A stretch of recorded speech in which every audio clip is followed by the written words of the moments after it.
I can't wait to take this makeup off.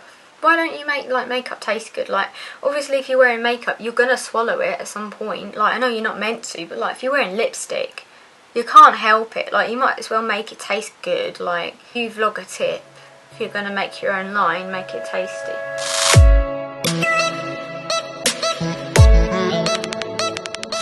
Hi guys, welcome back to the channel. We tried to film this video once already. Chloe was too dissociated to do it. It was just all rubbish because Chloe was dissociating too much. If you want us to release that, see what it looks like when you're really dissociating, drop a comment and I guess we'll have a discussion about it. So this isn't Chloe. Sorry, this ain't gonna be as good as probably some of the others. But I'm the one out today and this needs to get done on what you've got. So yeah, this video is going to be about symptoms of dissociative identity disorder, because somebody requested it. We prioritised that for you, so I hope you're happy and that this helps you in some way, even if that's, you know, like not a big deal. Then, you know, even if it's just a little thing, then it's probably a good thing that we've done it, you know.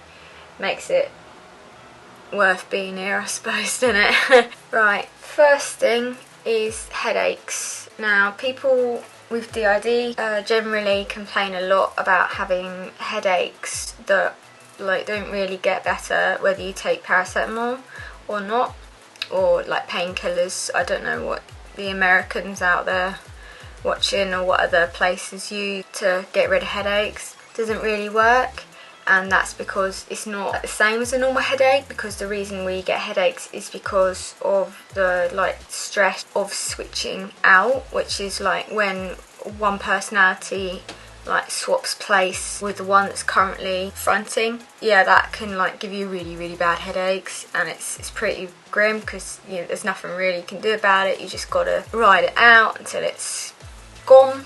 We always refer to that, and we've seen like other people talk about that, and we call it switching headaches. So it kind of feels like your brain's getting squished or like rolled around in a dice or something. It makes you feel really like dizzy and like not with it, and it makes your head hurt. Like if anyone's ever got motion sick and you get that headache and it's like right behind your eyes and like all up in your temples, it's pretty grim, to be fair. Memory loss. There's two different bits that Chloe said I need to talk about. The first one is to do with childhood. I know Chloe said, and we'll say this again probably like over and over again, you're going to get sick of hearing it, but it's like a big thing to do with this disorder is childhood abuse. Basically what happens is a kid gets hurt repeatedly to a point where they can't handle that anymore. Another alter will come forward to deal with that abuse in order to protect the original person who was experiencing it. And because of that obviously happens regularly through childhood, which means that, like anyone with DID, if another alter is out, you're not going to remember anything that happened. Obviously, because the abuse was in childhood and that was like the most regular thing that happened, means that a lot of people with DID don't remember their childhood. Like, not like all of it. Like, some people don't remember anything. It varies, I guess, but like some people like lose just like 4 or 5 years where they've got like no solid memory, like nothing that they can actually recall that happened. And some people literally lose like 10 years, like a decade or more. If you can't remember your childhood, obviously loads of people don't remember their childhood. Doesn't necessarily mean you've got DID, but if it's like really big gaps in your memory, then that's a sign of DID. Can be quite confusing and upsetting to have people always talking about all this stuff that you did or you did back then, and you're like, well, I don't really remember, which can be really upsetting and makes you think like, well, what's wrong with me? You know, why can't I just be normal? And you know, what's the point in living a life when I never know what's real or not, and whether it's actually happening or if I'm dreaming it, you know? it's pretty crap symptom, but yeah, it's all pretty grim to be fair. But yeah, that's the childhood bit. And then memory loss in the present. So I'm not just talking about like, you know, you can't remember some stuff for a test. I'm talking about like losing time, like maybe just like a few hours where maybe it feels like you've blinked or you've gone to sleep and you've woken up, like come back to in a different place, and you don't remember how you got there. Maybe you don't even know where you are, or for example, you've just been using something. Like I remember once I was on my phone, was pretty happily on my phone, felt like I was getting a bit dissociated, put my phone next to me and just tried to like breathe through it kind of thing, just kind of like put my mind, like just give myself a break, you know, just like whew, take a minute, and open my eyes back up again, and there was a book in my lap. There were shoes by the side of the bed which I hadn't been using before. I'd been outside, I was in pyjamas before, and obviously I wasn't afterwards, and I didn't even know where my phone was. Turned out it was in the coat pocket. Obviously someone else had been out and you know, popped it in the coat pocket and popped off to do whatever they wanted to do. Yeah, losing time is a common one. Finding objects that you don't remember buying or don't belong to you, especially if they're like to do with hobbies and stuff. Like for example, I would remember seeing all this like art stuff popping up all over the place, and that's because Chloe likes to do art. She's always buying new art stuff that, you know, she never uses, and I'm always like, well, where's this come from? This isn't mine. And you know, has someone left something here? What's going on? You know, am I making things up? Am I imagining stuff? Like, am I possessed? DID is not possession, by the way. I know some people think that that's a really cool thing to think and to like, what's it called, those theories that people do? So like Shane Dawson does it and stuff. Conspiracy theories. Conspiracy theories. Yeah, no, don't do that. Not cool, you know. We're not possessed. I know that a lot of people get worried about that, especially if they're from religious backgrounds. Got nothing against people from religious backgrounds. I know it just comes up a lot because obviously it fits some of the stuff people say about like, well, you know, or someone else has got control of your body, you're probably possessed by the devil or something. It's a thing in the brain. It's fine. It's normal. Well, it's like it's not supernatural. You know, you ain't got to worry about that. Talking about like conspiracy theories and stuff, you know, on a Facebook post, and we were all talking about like conspiracy theories and like, you know, what if DID is actually like reincarnation that's got like gone wrong or something, like more than one soul has ended up in one body kind of thing, you know, like something went wrong with the process of like, reincarnation is when people think like you come back as like a tree or another person after you die, like your soul gets like put back in, like redistributed into like other living things, which is pretty interesting actually, because you know, matter doesn't actually, like, you can't destroy matter, like energy. You can destroy matter, but you can't destroy energy. So like, and where does it go after you die? Like, but nah, DID, not possession. It's good. Respect your elders and they'll respect you. Having people calling you by a different name, so like people coming up to you and being like, oh, how are you? You know, like, how have you been? And you're thinking like, who the fuck are you? Like, are you crazy? Or like, do I just not remember you? You know, are you tripping on something, or is this my fault? Usually it's my fault. It could be that they've met someone. It was you, but it wasn't you, like it was an alter. Especially when we started uni, we'd get people like passing us in the street and be like, oh my god, hi, I haven't seen you in ages, like, how have you been? And you'd be like, oh, I'm sorry, I think you've got the wrong person. And they'd be like, no, I definitely know it's you, like, I know who you are. And you'll be like, oh, I'm sorry, but I don't remember you. Where do I know you from? I've got a really bad memory, I'm sorry. And they just think you're really weird and rude, and probably think that, you know, you're doing it on purpose because you didn't like them. unfortunately that's just something that comes along with having DIDs, that unless you've actually been introduced, they're not going to remember who you are, because it might not be that you met, you know. Oh, another thing is like sometimes talking with a different sounding voice. The differences between our voices aren't that obvious. Like, I have quite a strong Essex accent. Originally we're from Essex, but our family's like a little bit like not as common as me, like in how we sound. But obviously, like when you're hanging out with people who speak with really strong Essex accents, it's not really that obvious that, you know, you might have switched out. People think you've picked up on that accent. You know, some people switching really isn't very obvious at all. Not like it's done in like the movies, like where you'd be like, oh my god, who are you? You know, you just changed really dramatically. Like, DID is meant to be like undetected, like go under, it's supposed to be like an undercover ninja, like, you know what I mean, like it's a survival mechanism rather than like something that's supposed to be like a big deal and dramatized. Like, it's just the body's way of protecting itself. So we didn't know we had DID. People who knew us didn't know we had DID. Some people like suspected things, and that's quite common, but like it's not necessarily have to be really obvious if you switched out. I'm trying to think of what else now.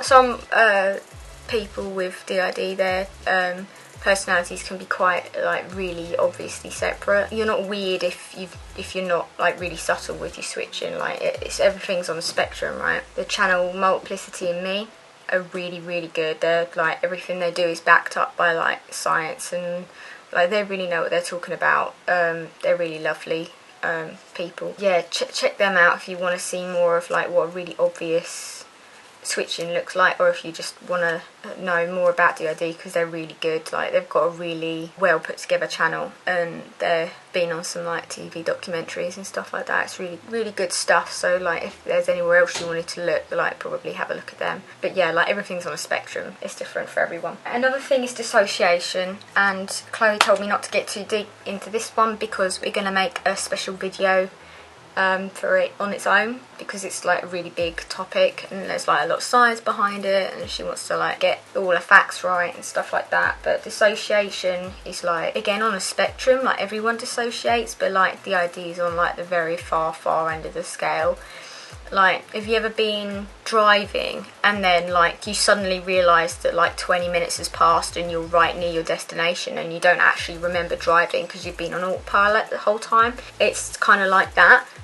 Like, sometimes people dissociate when you're watching the TV, or like you might realise that you've read the same page of a book like 6 times and none of it's gone in. You don't actually remember reading it, but you've just noticed you've reached the end of the page. That's dissociating. I remember one of our therapists once said it's like your conscious brain putting its feet up for a bit and just like taking a break and letting your subconscious do like the rest of what needs to be done. But like, dissociating to DID standards is kind of like the lights are on but no one's home kind of thing. Can last for like days, weeks, months, where you just, everything feels blurry, and it's kind of like you're looking through like 10 sheets of cloudy glass in front of you, and you feel like your eyelids are being pulling down and everything's a bit blurry, nothing seems really real. It's really difficult to like actually interact with the real world. It feels like you're being kind of pulled under and nothing around you is real, and it's hard to keep like a train of thought. Like, that's what the other video was like.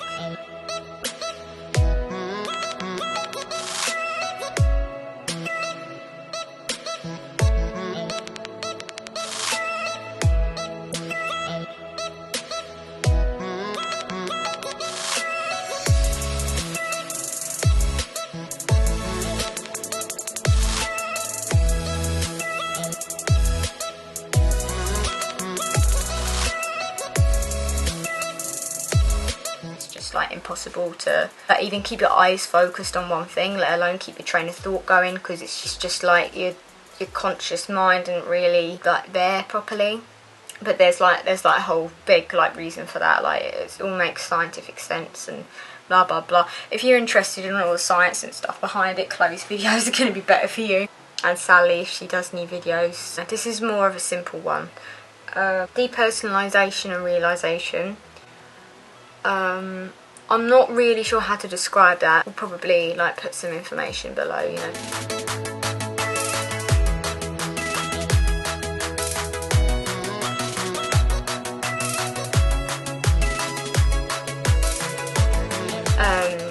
But I will say, like, it's really hard to feel like your life matters, and you matter when you don't feel like you really exist. Like, how are you supposed to feel real, or like the life you're living is worth living when it doesn't feel like a real life? Like, as in, like, the world outside you doesn't feel real. It feels like you're in a video game, like, and everyone else is NPCs, and you're not really in control of your own actions, like, because you lose so much memory, and like, you don't really know what you're doing half the time. Like, you don't feel grounded, you don't feel real, and it's like, how are you supposed to feel validated as a person when it feels like you're dreaming all the time? You know, how are you supposed to feel worth something when it feels like nothing matters? Like, not just in your head, but like, you touch stuff and you can't really feel it. Like, it feels like you're putting your hand through clouds or cobwebs in order just to get somewhere. Like, it's pretty grim, and sometimes you see yourself from above and stuff like that. You just feel like you're outside of your body and you've been dreaming. It's difficult to find something to care about when it doesn't feel like you're not really there. You're just kind of on autopilot, you know, doing what you got to do to survive. Yeah, obviously hearing voices, like, you might not realise that you've been hearing voices. Like, I'm sure Chloe will do a thing on that, like how she realised that we were actually talking to her, and she thought it was like her, people say, like, your inner voice, and you're talking to yourself and stuff like that, but it, you know, it's not the same. Like, how are you supposed to know? Like, you can't experience what anyone else is experiencing, so how are you going to know whether you're hearing voices or it's just what everyone else says? It's like people saying, like, you know, how you see the colour pink might be what I see as green, but like, we've both been told, like, we both point to that colour and we've been told it's pink, but I might actually be seeing what you know to be green. Like, you know, like, how are you supposed to know? It's all subjective and stuff. A lot of problems that come with it physically, obviously, if you've been living with a lot of stress for a long time, or being abused physically or in whatever way. It doesn't have to be physical. A lot of autoimmune diseases are often really, like, present in people who've got DID. Also fatigue, which is really bad for us. We really struggle with fatigue. It's really grim, like I've said before. All of this is pretty grim, to be honest. It's unpleasant, but it's livable. Oh, flashbacks and PTSD episodes, that's one as well. DID is like the most severe form of PTSD. Oh man, I'm not even going to try and explain that. Chloe will explain that. Again, spectrum, it's the next level up in, like, terms of severity, like medical severity from PTSD. So having flashbacks of things that have happened to you in the past, reliving traumatic experiences, memories that, you know, I said, like, you lose time, you lose memories. Like, traumatic memories will, over the course of like years and years and years and years of work, you know, you might end up reliving them and realising what actually happened to cause you to have DID. Finding handwriting that isn't yours, or like writing that you don't remember writing. And that's about it for now. I think I've done my job. I've done what I can. So I hope this will do. I hope you guys aren't too disappointed that you didn't get your more informative, well put together video, but you got to see me. So who's really the winner here? You guys, I guess. If you're going to subscribe, and please do, because, you know, it'll help us get the word out, and it does mean a lot to, like, obviously all of us have our different opinions on what Chloe started here, but a lot of us are in agreement in that it's a good idea to get the word out there, and that, you know, we should be doing something good with the life we've got, and we're physically not able to do a lot of stuff that other people would be able to do. So, like, if this is something good that we can do right now, then yeah, we might as well do it, you know. So, like, your support is invaluable, and yeah, we really appreciate it. So if you're going to subscribe, please do. But also, you've got, for it to work now, like, YouTube has changed everything. You've got to click, like, there's like a bell button next to the subscribe button. But if you're going to subscribe, please click the bell. Please leave us a like, you know, let us know what else you want to see, what else you want us to do, because we're doing this for you. So yeah, any feedback, you know, whatever. It's nice to see you guys. It's nice to see how many people we've got who are actually interested in our life and like people like us, and you know, maybe it'll help us actually like reach out to other people like us, because it's full of stigma and hard to find other people who have been through the kind of stuff we've been through. So like, thank you, because you know, you're helping us as much as we're helping you. So yeah, thanks, and I guess I'll see you whenever I next pop up in front of our camera. I don't really know how to end talking to a camera. Bye.